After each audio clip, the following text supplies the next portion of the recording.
A 40% chance of rain tonight and a 70% chance of rain on Saturday. Thousands of you wake up to the sound of this man's voice every morning. He gets you to work on time, he tells you how many layers of clothing you'll need, he tells you what streets to avoid, and his best friend, Buddy Houts, says he never misses a chance to help tourists find their way. This is a wonderful, beautiful town full of beautiful people, and you're going to enjoy it here. Is there any way we can help you? Can we direct you someplace? And he said, no, thank you. Luther said, where y'all headed? He said, Red Bank, we live there. We listen to you every morning. Luther, I started laughing. Luther rolled the window up. He said, how'd I know the kids were eating bananas? And Buddy Houts, I guess, is the one that stands out because I actually worked with him. He was the producer and director of the show, but we were also very close friends. All right, would you like to give them the signal? Let me see if they're ready. Okay. You guys ready to go? Yeah! All right, hang on. Just as soon as we get off of here, we're going to let you go. And that's the story. They're ready. And you get in the bike-a-thon. If you're not in this year, let's get in it next year. Get out of the way. We're going to be run over. Okay, all right. He was one of the funniest men, one of the quickest minds that I've ever known in my life. And lost dogs always find you. I don't know, buddy, but you're trying to get him to hike his leg on me a while ago. I don't appreciate that. Luther is a genuine person. He is just as genuine as he can be. He has never changed in all these years. When I first met him, he was trying to help me. He has always been sincere in everything he's done, and he is exactly as he appears to be. And I thank all of you people for this fine honor. And if you ever lose your dog or your cat, just call me. When you think about I don't make as much as everybody thinks I make, but I do all right. The talk on the aisles is still of the longed-for Cabbage Patch doll. TV 12 found one lucky person who already has one, WDEF radio personality Luther Massingill. How did you manage to get a Cabbage Patch doll? Well, it wasn't easy, I'll tell you. I was talking to one of my radio sponsors one day, and the subject of these dolls came up, and I said, that's all I need. I said it just like that, and the fellow took me seriously. He was in Atlanta, and he found one, and he bought it, and he brought it back to me. What do you like best about your Cabbage Patch doll, Luther? Well, it smells good. It's an ugly little critter, I'll tell you.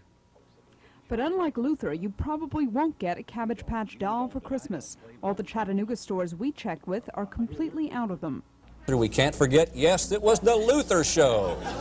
Do you see there, Luther? I've been trying to tell you, TV did make you famous. Why did they laugh? I don't understand. Understand that? when you think about it, everybody knows who you are. What has that done for you? Well, what do they say when you mention it? Well, a variety of things. Oh, but. okay.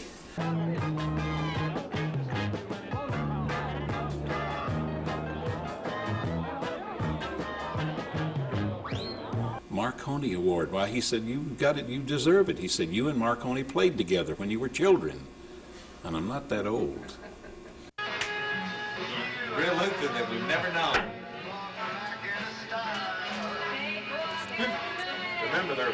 But I hope to stick with it as long as I can. As long as my health holds out and my mind doesn't start wandering off somewhere, I'd like to stick with it as long as I can and perform a service and, of course, get paid for it.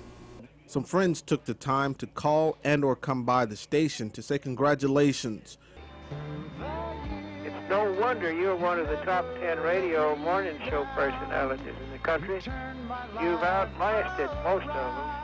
For those of you who just listen to Luther on the radio and don't know him in person, he's exactly the same in person.